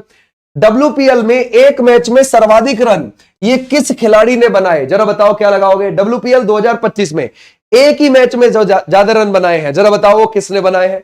अगर हम देखें, ये हो जाती है जॉर्जिया यूपी की टीम से, बेथ मुनी हो जाती है गुजरात की, या फिर मैग लेनिंग हो जाती है दिल्ली की टीम से, या फिर एलिस पेरी हो जाती है आरसीबी की टीम से। इसमें जो टोटल टीमें होती हैं वो 5 टीम होती है, ध्यान रखना। और जॉर्जिया वॉल ने बनाए 99 नॉट आउट, 99 नॉट आउट बनाए इन्होंने। ठीक है भाई, क्लियर हो जाएगा। तो हमारा राइट आंसर हो जाएगा ये। बोलता है WPL 2025 का सबसे तेज अर्धशतक किस खिलाड़ी ने बनाया है। सबसे तेज जो अर्धशतक बनाया वो किसने बनाया। क्या हम लगाएंगे हरमनप्रीत कौर मुंबई, या फिर एशले गार्डनर है ना गुजरात, या फिर आप लगाओगे हेली मैथ्यूज मुंबई, या फिर आप लगाओगे चिन्ले हेनरी यूपी वॉरियर्स। जरा बताओ क्या लगाओगे भाई। 18 बॉल में चिन्ने ने लगा दिया था, यूपी की टीम से खेलती है। ठीक है भाई, क्लियर हो जाएगा, समझ गए। आ जाओ नेक्स्ट पर, नेक्स्ट देखते हैं। बोलता है WPL 2025 में मुंबई इंडियंस के कप्तान कौन है। हमारा राइट आंसर हरमनप्रीत कौर है। ओके भाई, आ जाओ नेक्स्ट पर। अब देखते हैं 1857 की क्रांति के क्वेश्चन। देखो ये जो हमने टॉपिक पढ़े थे ना अभी, मोस्ट इंपॉर्टेंट थे, वहां से क्वेश्चंस निकलेंगे पेपर में, ध्यान रखना। अब कितना ही घुमा ले, आने दो। ठीक है भाई, अब जरा बताओ 1857 की क्रांति के क्वेश्चन शुरू हो जाएंगे यहां से। ठीक है, तो तैयार हो जाओ फिर अब आने के लिए क्वेश्चन। चलो देखते हैं, जगदीशपुर के राजा कौन थे, जरा बताओ। शाबाश, बहुत अच्छे, है ना। तो वो कौन हो जाते हैं, क्या कुंवर सिंह लगा सकते हैं। बिल्कुल ठीक है। 1857 की जो क्रांति थी वो 10 मई को शुरू हो गई थी और वो मेरठ से शुरू हुई। अच्छा एक बात बताओ, कितनी गलती करी थी अभी वुमेन प्रीमियर लीग वाले में। मेरे विचार में मोस्टली गलती थी, है ना। जितने भी वो क्वेश्चन थे, कितने क्वेश्चन थे, 18 क्वेश्चन थे। मुश्किल से 5-7 ठीक निकले होंगे, बाकी तो सब गड़बड़ में थे, है ना। चलो अगर हम देखें 1857 10 मई मेरठ से शुरू हुई थी और 11 मई को क्रांतिकारी पहुंच गए थे दिल्ली, और दिल्ली में जाके पूरी क्रांति का नेता बहादुर शाह सेकंड को चुन लिया गया। बहादुर शाह सेकंड को, है ना, जिनको हम जफर के नाम से बुलाते हैं, लेकिन वास्तव में नेतृत्व बख्त खां के पास था। क्यों था, क्योंकि ये बहुत बुजुर्ग थे बहादुर शाह सेकंड, इस वजह से था। ठीक है भाई, तो हमारा राइट आंसर हो जाएगा Kunwar Singh is right answer. Clear हो जाएगा, आ जाओ भाई नेक्स्ट पर। और ये संडे के दिन शुरू हुई थी मेरठ से। ठीक है, क्लियर हो जाएगा। 10 मई को मंडे को पहुंच गए थे, कहां पर, दिल्ली। जब ये मंडे को दिल्ली पहुंचे थे तो रमजान का 15वां दिन था, समझ गए। और जो बहादुर शाह सेकंड थे वो बहुत भक्त आदमी थे, तो वो कहते देखो मैं लड़ाई झगड़ा नहीं चाहता, मैं अंग्रेजों से नहीं लगना चाहता, भाई मुझे मत घसीटो, मैं बड़ा बूढ़ा आदमी हूं, मुझे मत लेके जाओ। तो लोग बोले नहीं नहीं, बस तुम एक खाली नेतृत्व कर लेना, बाकी हम लड़ेंगे। तो इनको जबरदस्ती खड़ा कर दिया और अंग्रेजों ने 1858 में इनको देश से ही निकाल दिया। 1862 में इनकी डेथ ही हो गई, तो बेमतलब में उनको नपवा दिया। सोचने वाली बात है। 1857 के विद्रोह का नेतृत्व बिहार में किसने किया था। तो हमारा राइट आंसर कौन सा हो जाएगा इसमें से, कुंवर सिंह और अमर सिंह। कुंवर सिंह और Amar Singh is the right answer. Clear हो जाएगा, समझ गए। तो हमारा राइट आंसर है ये वाले बच्चे, बिल्कुल ठीक है, शाबाश। 1857 का विद्रोह मुख्यतः किस कारण से असफल रहा, क्या वजह थी कि वो सफल नहीं हो पाया, जरा बताओ। शाबाश, बहुत अच्छे, कर सकते हैं। क्या हिंदू मुस्लिम एकता की कमी की वजह से, या फिर किसी सामान्य योजना और केंद्रीय संगठन की कमी, या फिर इसके प्रभाव का सीमित क्षेत्र, या फिर जमींदारों की असहभागिता, क्या इसका एक मेन कारण था। इसमें हमें हिंदू मुस्लिम एकता तो देखने को मिली थी, हिंदू मुस्लिम एकता तो हमें देखने को मिली थी इसमें, है ना भाई, लेकिन किसी सामान्य योजना और केंद्रीय संगठन का अभाव था। जो भी लड़ रहे थे सब दूर दूर अलग अलग बगैर योजना के लड़ रहे थे, एक साथ बंध के नहीं लड़ रहे थे। कोई झांसी से नेतृत्व कर रहा था, कोई बिहार से नेतृत्व कर रहा है, कोई असम से नेतृत्व कर रहा है, सब अलग अलग बिखरे हुए थे। ठीक है भाई, तो अंग्रेज अलग अलग ही दबाने पे लगे हुए थे। आज भी नेक्स्ट पर, निम्नलिखित में से किसने 1857 के विद्रोह को एक षड्यंत्र की संज्ञा दी थी, कि ये एक षड्यंत्र था अंग्रेजों के खिलाफ, जरा बताओ। जेम्स आउटरम और डब्ल्यू टेलर ने, या फिर सर जॉन के, या फिर सर जॉर्ज लॉरेंस है, या फिर आप लगाओगे टी.आर. होम्स है, ये कौन सा हो जाएगा, जरा बताओ क्या लगाओगे। देखो ध्यान से सुनो, 1857 की क्रांति के पीछे कारण क्या थे।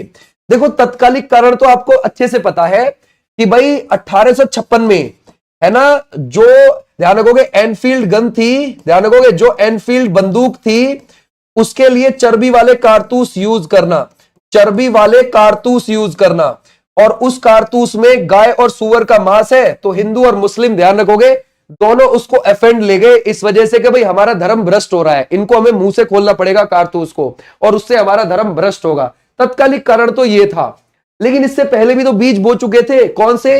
1848 में यहां पर कौन आया था? अगर आपको याद है, वो डलहौजी आया था और उसने हड़प की नीति शुरू कर दी थी, हड़प की नीति। और ये 1856 तक यहां रहा था। इसने कई रियासतों को हड़पा था। इसने 3 रूल बनाए थे, है ना। उन 3 में से जो तीसरा वाला रूल था वो बहुत हार्ड था। वो हार्ड कैसे था कि उसमें बोला गया कि जो भी रियासतें अंग्रेजों के समय पर यहां पर जन्मी है और वे किसी और के बच्चे को गोद लेकर अपना आने वाला उत्तराधिकारी बनाएंगे, तो ऐसी रियासतें हम ब्रिटिश साम्राज्य में ऑटोमेटिकली शामिल मानी जाएंगी। हम ऐसा नहीं करने देंगे। अंग्रेजों ने साफ मना कर दिया था। तो ऐसे सबसे पहले 17 रियासत को हड़पा गया कि भाई तुम दूसरे का बेटा गोद लेकर अपना उत्तराधिकारी नहीं बनाओगे। 17 1848। और बाकी रियासतें संबलपुर, जैतपुर, झांसी, ठीक है, ध्यान रखो, उदयपुर, है ना, ऐसे सबको हड़पना शुरू किया। और 1856 में अवध में ये वाला रूल लागू नहीं हो रहा था, क्योंकि वहां पर तो अवध में बेगम हजरत महल का खुद का बेटा था, बिजलिस कादिर, उसको वो शासक बनाना चाहती थी अगला। वहां पे ये रूल अंग्रेजों का लागू नहीं हो रहा, तो अंग्रेजों ने जबरदस्ती वहां पर कुप्रशासन का आरोप लगा के उसको हड़प लिया 1856 में।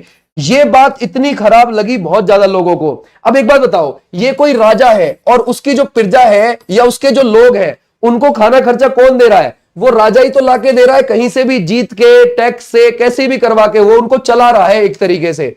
अब उस राजा का साम्राज्य हड़प जाएगा, है ना, हड़प जाएगा, तो लोग कहां जाएंगे? लोग तो सीधा अंग्रेजों के अंडर जाएंगे ना। तो लोगों को बुरा लगेगा, विद्रोह तो होगा, राजा तो विद्रोह करेगा ही करेगा, सीधी बात है। तो ऐसे अलग अलग एरिया में जब उनकी रियासतें हड़पने लगी, तो राजा के लोगों ने ही विद्रोह शुरू कर दिए थे और राजा भी उसमें खड़े हो गए थे। तो अलग अलग एरिया में विद्रोह शुरू हो गए थे। तो इसको षड्यंत्र बोला गया था जेम्स आउटरम और डब्ल्यू टेलर के द्वारा। ठीक है भाई, क्लियर हो जाएगा। आ जाओ नेक्स्ट पर। बोलता है निम्नलिखित वर्गों में से किसने 1857 के विद्रोह में भाग नहीं लिया?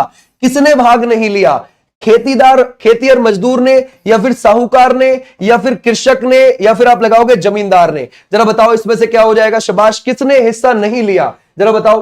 देखो भाई, अगर हम देखें, खेतीहर मजदूर ने हिस्सा लिया, बिल्कुल लिया। कृषक ने बिल्कुल लिया।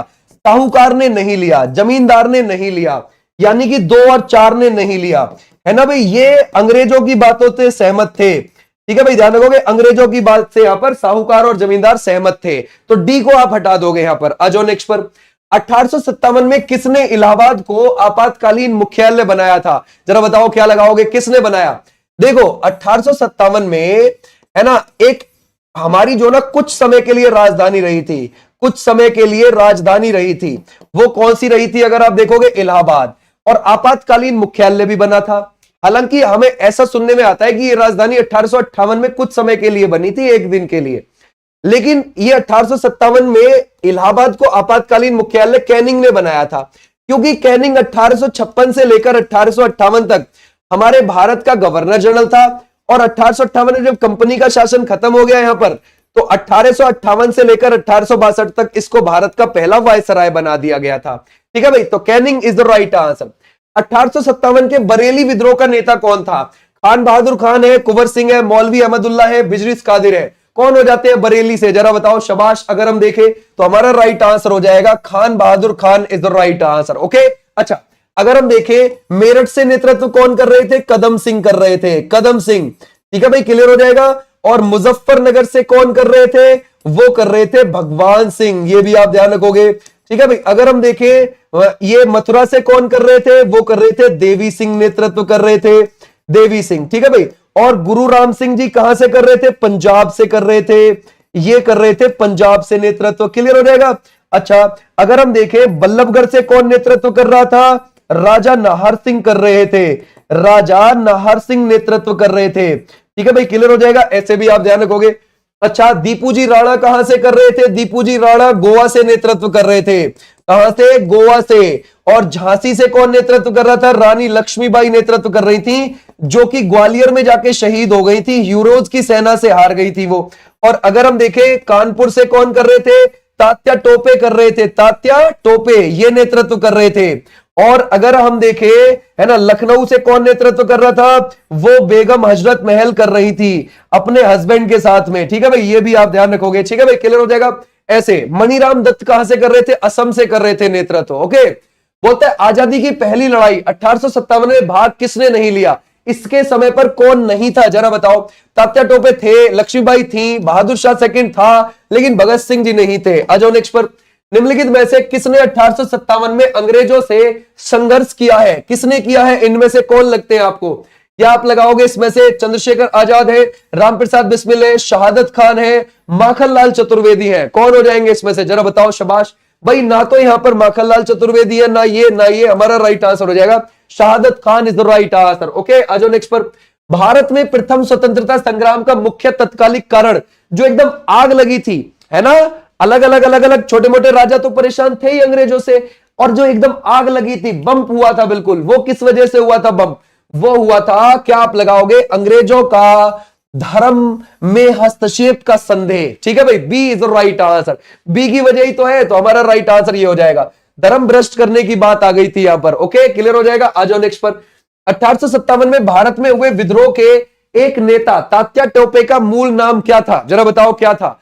तात्या टोपे ने कानपुर से, है ना, कानपुर से किसका साथ दिया था? जरा बताओ, कानपुर से जो साथ दिया था वो किसका दिया था? है ना भाई, किसका? नाना साहिब का दिया। फिर ये झांसी की रानी का साथ देने के लिए भी गए थे, और इनको इनके दोस्त ने ही पकड़वा दिया था, है ना भाई, ध्यान रखोगे। और फिर अंग्रेजों ने इनको फांसी दे दी। Ramchandra Pandurang is the right answer. Okay भाई, आ जाओ नेक्स्ट पर। किस इतिहासकार ने लिखा तथाकथित प्रथम राष्ट्रीय स्वतंत्रता संग्राम न तो प्रथम था, न राष्ट्रीय ही था, और न ही स्वतंत्रता संग्राम था? यानी कि उनका कहने का तरीका क्या था? उनका कहने का तरीका यह, भैया ये राजा लोग अपने अपने लिए लड़ रहे थे, कोई स्वतंत्रता संग्राम नहीं था। उनका कहने का मतलब ये है। ठीक है भाई, अब जरा बताओ क्या लगाओगे?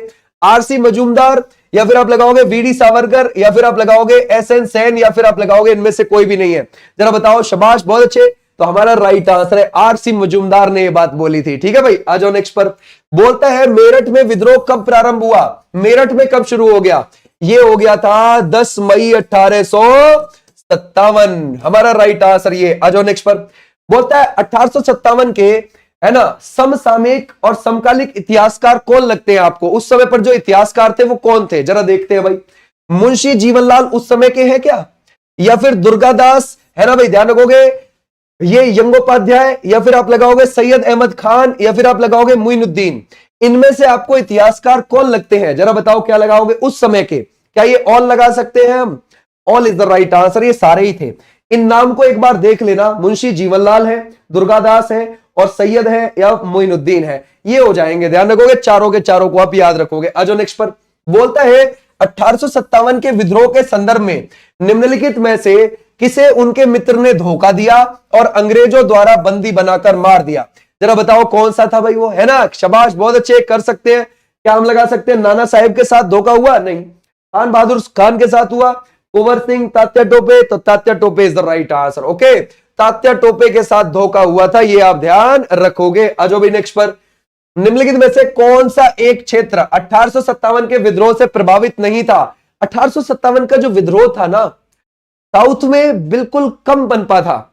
लेकिन एक बात ध्यान रखना, 1857 की क्रांति से लगभग 50 साल पहले अगर आप देखोगे, लगभग आप 1806 में देखोगे, तो आपको पता है नेल्लोर में भी सिपाही विद्रोह हुआ था। नेल्लोर आज तमिलनाडु में पड़ता है, समझ गए? वहां पर भी एक ऐसा ही सिपाही विद्रोह हुआ था, लगभग 50 साल पहले आप कह सकते हो। ठीक है भाई, क्लियर हो जाएगा। तो हमारा राइट आंसर कौन सा है? चित्तौड़ में नहीं है ये।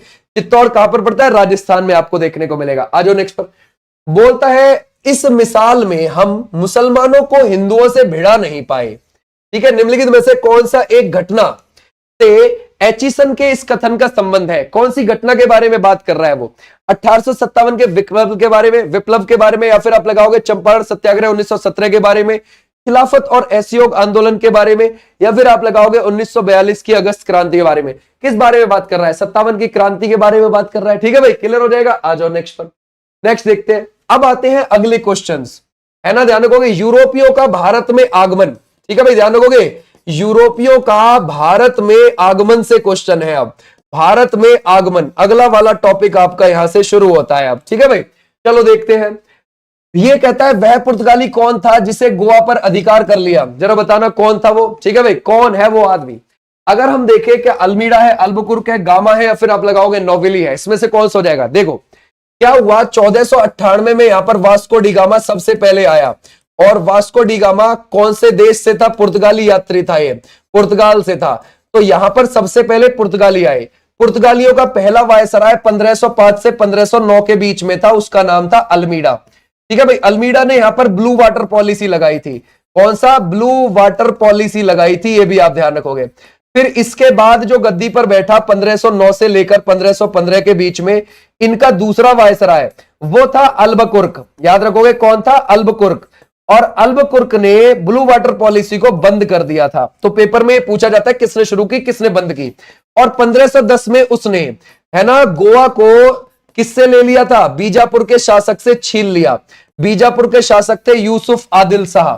ठीक है भाई, ध्यान रखोगे, यूसुफ आदिल शाह, उससे जो है छीन लिया और अपनी राजधानी बना लिया गोवा को। ठीक है भाई, ध्यान रखोगे।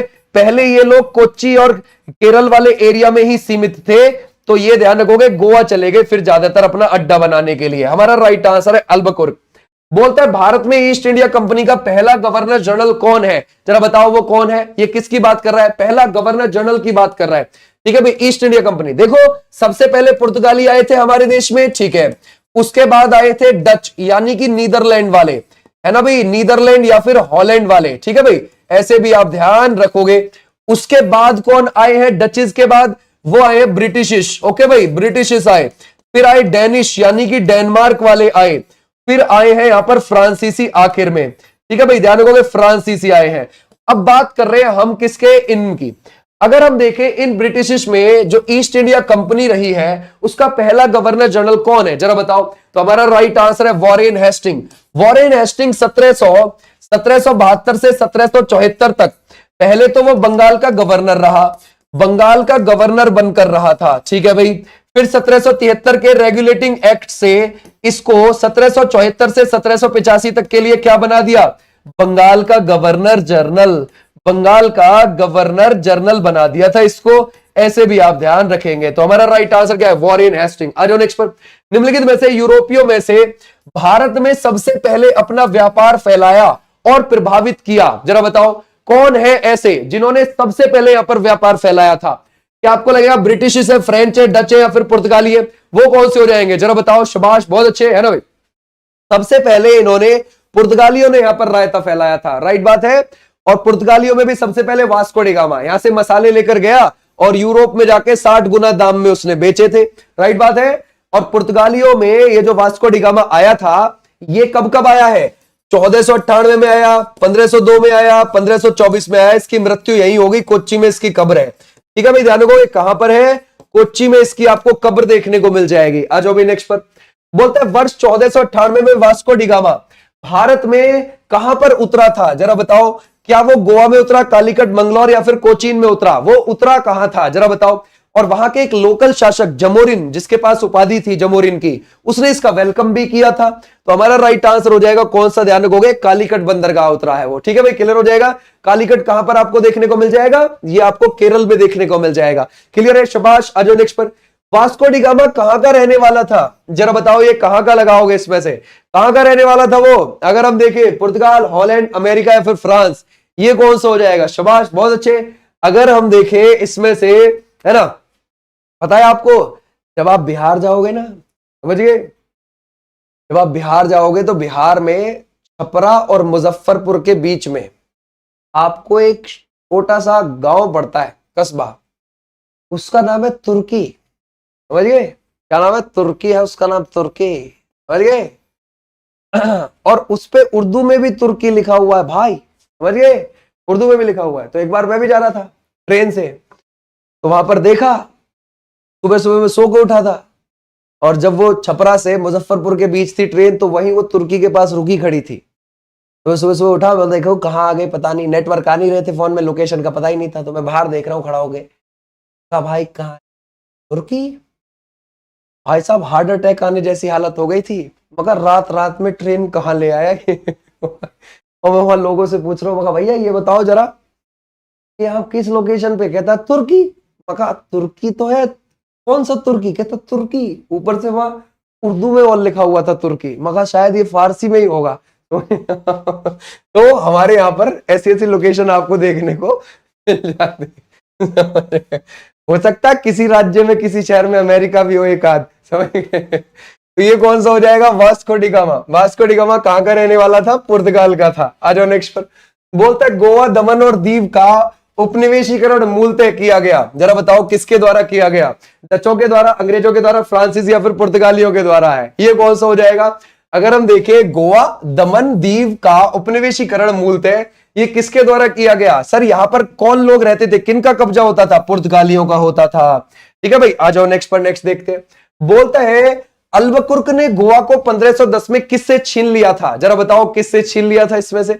अगर हम देखें ये राजा जमोरिन से, या फिर आप लगाओगे बीजापुर के सुल्तान से, या फिर आप लगाओगे फ्रांस से, या फिर आप लगाओगे इंग्लैंड से। ये कौन सा हो जाएगा? शाबाश, बहुत अच्छा। अगर हम देखें इसमें से अल्बकुर्क ने गोवा को भाई किससे छीन लिया था? बीजापुर के सुल्तान से, यूसुफ आदिल शाह से छीन लिया था। अब हमारे पास वापस कब आया? 1900 ध्यान रखोगे 61 में आया, है ना भाई? ध्यान रखोगे 19 दिसंबर 1961 में हमारे पास ये वापस आया। पुर्तगालियों से हमने लिया गोवा को, ये भी आप ध्यान रखोगे। और 1962 में हमने इसको एक केंद्र शासित प्रदेश बना दिया था। फिर 1987 में हमने इसको फुल स्टेट का यानी कि पूर्ण राज्य की पावर दे दी थी। ऐसे भी आप ध्यान रखेंगे। बोलता है भारत तक समुद्री मार्ग की खोज ये की गई है, किसने करी है? जरा बताओ क्या लगाओगे? भाई डच आए थे, अंग्रेज आए थे, पुर्तगाली आए थे, फ्रांसीसी आए थे। हाँ भाई, भारत तक भी पहुंचा जा सकता है ना? अगर हम देखें ये है देखो अफ्रीका महाद्वीप, और ये इधर आपको भारत देखने को मिल जाएगा, इधर आपको ये यूरोप देखने को मिल जाएगा। तो ये ऐसे घूमता हुआ आए थे पुर्तगालियों में, वास्को डी गामा। ऐसे समझ गए भाई? क्लियर हो जाएगा। इसको बोलते हैं Cape of Good Hope route. ठीक है भाई, ध्यान रखोगे। तो हमारा राइट आंसर क्या हो जाएगा? पुर्तगालियों वाला इज द राइट आंसर। शाबाश, बहुत अच्छे। तो ये पुर्तगालियों के द्वारा खोज की गई थी, अंग्रेज नहीं। गड़बड़ हो जाएगी भाई। बोलता है ब्रिटिशों ने भारत में सूरत में अपनी पहली फैक्ट्री स्थापित करने की अनुमति निम्नलिखित में से किससे प्राप्त की? अकबर से, शाहजहां से, जहांगीर से, या फिर औरंगजेब से? जरा बताओ क्या लगाओगे? शाबाश, बहुत अच्छा। ये कौन सा हो जाएगा? अकबर है, शाहजहां है, या फिर आप लगाओगे जहांगीर है, या फिर आप लगाओगे इसमें से औरंगजेब? शाबाश, बहुत अच्छे। Jahangir is the right answer. कब? 1615 में। ठीक है भाई, ऐसे भी आप ध्यान रखोगे। किसको अनुमति दी थी? टॉमस रो को दी थी। ठीक है भाई, ध्यान रखोगे टॉमस रो को, क्योंकि जो विलियम हॉकिंग्स आया था उसको तो दी नहीं थी। विलियम हॉकिंग्स को तो इंग्लिश खान की उपाधि दी थी और अपने ही दरबार में रख लिया था नौकरी पे इसने। कहता है छोड़ यार, क्या भट्टा पानी लगाएगा, तो यहीं रहे। ठीक है, तो विलियम हॉकिंग्स को नहीं दी थी, टॉमस रो को दे दी थी अनुमति। आज भी नेक्स्ट पर। भारत में समुद्री मार्ग की खोज किसने करी है? जरा बताओ भाई, वो किसने करी है? अभी अभी तो हमने देखा पुर्तगाली, और पुर्तगालियों में भी कौन है? Vasco D gamma. आ जाओ नेक्स्ट पर। बोलता है तृतीय कर्नाटक युद्ध, एंग्लो फ्रेंच संघर्ष, ये किस संधि पर समाप्त हो गया था? जरा बताओ क्या लगाओगे? पेरिस की संधि, बेसीन की संधि, एक्सला शैपेल की संधि, सूरत की संधि? कौन सी संधि पर यहां पर खत्म हुआ था? जरा बताओ। शाबाश, बहुत अच्छे। देखो, अगर आप देखोगे ये जो कर्नाटक युद्ध है ना, बहुत इंपॉर्टेंट है। ये फ्रांसीसियों और ब्रिटिश के बीच युद्ध है हमारे देश में, है ना? फ्रांसीसी और ब्रिटिश के बीच हुए युद्ध है, इनको हम कर्नाटक युद्ध के नाम से जानते हैं। तो पहला वाला युद्ध 1746 से 1748 के बीच हुआ। 1700, है ना भाई, ध्यान रखोगे, 48 से 1753 के बीच में ये हुआ है दूसरा वाला युद्ध। क्लियर हो जाएगा? 1749 से। ठीक है भाई, 1749 से लेकर 1753 ये दूसरा हो गया। तीसरा वाला 1768 से शुरू होता है, 1758 से शुरू होता है, 1763 तक जाता है। और इसमें फ्रांसीसियों की बिल्कुल हार हो गई थी, फ्रांसीसी यहां से चले गए थे, सब चीज अंग्रेजों को दे गए थे। पेरिस की संधि से ये खत्म हो गया था। ठीक है भाई, क्लियर हो जाएगा? पेरिस की संधि से यहां पर ये खत्म हो गया था। ऐसे भी आप ध्यान रखोगे। शाबाश। बोलता है पुर्तगाली व्यापारिक कंपनी के भारत आगमन का सर्वप्रमुख उद्देश्य था। जरा बताओ क्या लगाओगे? पुर्तगाली व्यापारिक कंपनी के भारत में आने का उद्देश्य क्या था? काली मिर्च व अन्य मसालों के व्यापार पर एकाधिकार प्राप्त करना, या फिर धर्मांतरण करवाना, या फिर आप लगाओगे इसमें से राज्य स्थापित करना, या फिर इनमें से कोई भी नहीं? जरा बताओ क्या लगाओगे? अच्छा, आपने एक चीज देखी है, ध्यान से सुनो। जैसे मान के चलो दो भाइयों की लड़ाई चल रही है घर में। ठीक है भाई, दो भाइयों की लड़ाई चल रही है। ठीक है, और तीसरा वाला जो है, जो पड़ोसी है ना? क्लियर हो जाएगा? उस पड़ोसी से इन दोनों भाइयों की जो मां है वो ये कह रही है भैया छुटा ले, मर जाएंगे दोनों, छुटा ले जाके, है ना? तो वो पड़ोसी वाला क्या कह रहा है? अरे यार छोड़ो यार, लड़ने दो, क्या ही है, क्योंकि उसके भी तो घर वाले होंगे, वो भी तो कह रहे हो मत जा, मतलब कोई चटका देगा तुझे, तेरे को लग जाएगी। तो फिर उसकी मां कह जा रही है भैया छुटा ले, हमारे दोनों मर जाएंगे कैसे भी करके। तो ये बोलेगा ठीक है मैं जाता हूं। ये जाएगा लेके कुल्हाड़ा बुलाड़ा के कैसी छुटा दूंगा जाके, ठीक है। अब फिर जाते जाते ये मान के चलो इसने इसका साथ दे दिया, ठीक है भाई, क्लियर हो जाएगा। उसको बुरा लग जाएगा, उसको क्या लग जाएगा, बुरा, और कल को इन दोनों का भी हो जाएगा ए का। तो अब नेक्स्ट नंबर जूता बजने का किसका है, तुम सोच लो, समझ गए। इसका ऐसा भूत बनेगा याद रखने लायक, और ऑन द स्पॉट भी बन सकता है क्योंकि ए का जभी भी हो जाएगा उनमें। ऐसे ही जो आप ये वाली लड़ाई देख रहे हो ना, कर्नाटक युद्ध, इसमें पहले वाले में भारतीय राजाओं का भूत बन गया था, दूसरे वाले में भी भारतीय राजाओं की पोल खुल गई थी, समझ गए। लड़ ये दोनों रहे थे, पिटे भारतीय राजा थे इसमें, समझ गए। अंग्रेजों के समझ में आ गया था कि यार भारतीय राजा तो कुछ भी नहीं है, हम तो इनको यूं ही लपेट देंगे, समझ गए। तो हमारा राइट आंसर कौन सा हो जाएगा, पुर्तगाली व्यापारिक कंपनी के भारत आगमन का सर्वप्रमुख उद्देश्य कौन सा है, हमारा राइट आंसर ये है। आ जाओ नेक्स्ट पर। जब 17 मई 1498 में वास्को डी गामा कालीकट में उतरा तो किसने उसका स्वागत किया, जरा बताओ क्या लगाओगे, है ना भाई, शाबाश, बहुत अच्छे। किसने करा, ये कालीकट के राजा जमोरिन ने, या फिर आप लगाओगे कोन्नानूर के कोलाथिरी ने, या फिर कोचीन के नायर ने, या फिर त्रावणकोर के त्रिवेदी ने, किसने करा था उसका वेलकम। तो हमारा राइट आंसर हो जाएगा ये वाले बच्चे, बिल्कुल ठीक है, क्लियर हो जाएगा, ए वाले बच्चे, बिल्कुल बिल्कुल सही। पुर्तगालियों ने भारत में सर्वप्रथम कहां फैक्ट्री स्थापित करी थी, जरा बताओ। उसमें जो कर्नाटक के युद्ध थे ना, पहला दूसरा, उनमें भारतीय राजाओं की पोल खुल गई थी, बहुत तगड़े लेवल से खुल गई थी। और फिर उसके बाद जो है अंग्रेज समझ गए थे कि हम कैसे इनको हरा सकते हैं, समझ गए, बहुत आराम से। फ्रांसीसियों को भी उन्होंने हरा दिया और भारतीय राजाओं को भी हरा दिया, उसके बाद उन्होंने राज करना शुरू कर दिया। तो किसी बेमतलब में दो के फटे में टांग नहीं अड़ानी चाहिए, समझ गए। ये कौन सा हो जाएगा, पुर्तगालियों ने भारत में सर्वप्रथम कहां फैक्ट्री स्थापित करी थी, जरा बताओ क्या लगाओगे। सर कालीकट में पहली, समझ गए भाई, ध्यान रखोगे, पहली, और कोचीन में दूसरी, कोचीन मींस कोच्चि में दूसरी। तो हमारा राइट आंसर ये हो जाएगा। आ जाओ नेक्स्ट पर। बोलता है 1717 में निम्नलिखित में से कौन से मुगल सम्राट ने अंग्रेजों की ईस्ट इंडिया कंपनी को भारत में व्यापार पर विशेषाधिकार प्रदान करने का फरमान जारी कर दिया, जरा बताओ कौन था। शाह आलम सेकंड था, जहांदार शाह था, बहादुर शाह था, या फिर फर्रुखसियार था। आराम से लगा सकते हो आंसर। 1707 में औरंगजेब की डेथ हो गई, तो 1707 से 1712 तक गद्दी पर कौन बैठा, बहादुर शाह प्रथम बैठा था, बहादुर शाह फर्स्ट। इसको बोला जाता है शाह ए बेखबर, शाह ए बेखबर बोला जाता है, शाह ए बेखबर। उसके बाद ध्यान रखोगे 1712 से 1713 जहांदार शाह गद्दी पर बैठा, और जहांदार शाह को बोला जाता है लंपट मूर्ख, ठीक है भाई, लंपट मूर्ख बोला जाता है। उसके बाद जहांदार शाह की हत्या करवा दी थी फर्रुखसियार ने, और फर्रुखसियार 1713 से लेकर 1719 तक बैठा, और इसी ने यह फरमान जारी करा था। और बंगाल वाले क्षेत्र में खूब व्यापार करवाया फर्रुखसियार ने, और वो अच्छे से जम गए अंग्रेज यहां पर। आ जाओ भी नेक्स्ट पर। बोलता है ब्रिटिश के साथ बसीन की संधि निम्नलिखित में से पेशवाओं में से किसने करी थी, जरा बताओ। ये कौन सा है, माधवराव ने, या फिर बालाजी विश्वनाथ ने, या फिर बाजीराव ने फर्स्ट ने, या फिर आप लगाओगे इसमें से बाजीराव सेकंड ने। तो हमारा राइट आंसर कौन सा हो जाएगा, शाबाश, कर सकते हैं, है ना। ये कौन सा है जिसमें करी है, ये मान लो कि ये जो बसीन की संधि 1802 में हुई है ना, यहां पर मराठा पूरी तरीके से अंडर आ गए थे अंग्रेजों के। ये बहुत मजबूत और लास्ट संधि थी, ये ध्यान रखो। अब जरा बताओ क्या लगाओगे इसमें से। तो हमारा राइट आंसर किसने कर लिए, ये कर रही Bajirao second is the right answer. 1802 में यहां पर बिल्कुल किसके अंडर आ गए थे, ध्यान रखोगे, वो आ गए थे मराठे, है ना, मराठे आ गए थे अंग्रेजों के अंडर। और पता है इसमें क्या बोला था बाजीराव सेकंड ने, कि आप हमें 26 लाख रुपए सालाना दे देना, समझ गए, हम तुम्हारे लिए काम करेंगे, टेंशन मत लो, ठीक है भाई, क्लियर हो जाएगा। आ जाओ भाई नेक्स्ट पर।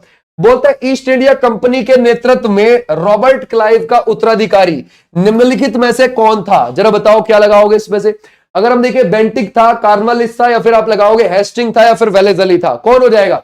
अगर हम देखें ईस्ट इंडिया कंपनी के नेतृत्व में रॉबर्ट क्लाइव का उत्तराधिकारी इनमें से कौन लगता है आपको, कौन है, क्या आप लगाओगे बेंटिक, कार्नवालिस, हेस्टिंग, या फिर वेलेजली, कौन हो जाएगा इसमें से, शाबाश, बहुत अच्छे। तो वो हो जाएगा Hastings is the right answer, समझ गए भाई, क्लियर हो जाएगा। ईस्ट इंडिया कंपनी के नेतृत्व में रॉबर्ट क्लाइव का उत्तराधिकारी हेस्टिंग को माना गया है, सी इज द राइट आंसर। आ जाओ भाई नेक्स्ट पर। किस पुर्तगाली गवर्नर ने नीले पानी की नीति अपनाई, ब्लू वाटर पॉलिसी किसने अपनाई थी। अभी हमने स्टार्टिंग में देखा था कि पुर्तगालियों का पहला वायसराय अल्मीडा था, उसी ने लगाई थी ब्लू वाटर पॉलिसी। फिर आया अल्बुकुर्क, उसने बंद कर दी। तो 1505 से 1509 के बीच में कौन रहा है, अल्मीडा, उसी ने इसको लगाया है ब्लू वाटर पॉलिसी को, ठीक है भाई, अल्मीडा। आ जाओ नेक्स्ट।